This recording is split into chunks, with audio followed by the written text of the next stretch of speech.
Hello guys, welcome back with me again in this channel. On today's tutorial I'm going to show you how to add a new page in a Google Docs mobile. So here I've already opened the Google Docs app on my phone. I'm going to just open the file first. Okay, so here I'm going to click on the edit first to be able to edit this file. And to add a new page, you just need to go. Okay,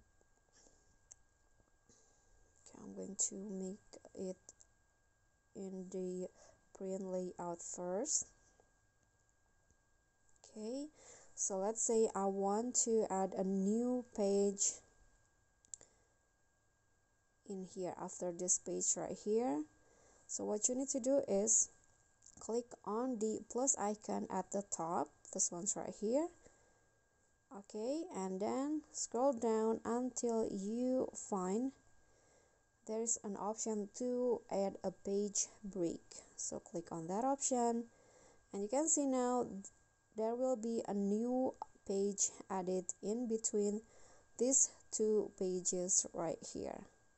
Okay, so that's pretty easy. I hope this tutorial will be helpful. So thank you for watching. Don't forget to click thanks, like this video, comment, and also subscribe to this channel. Bye.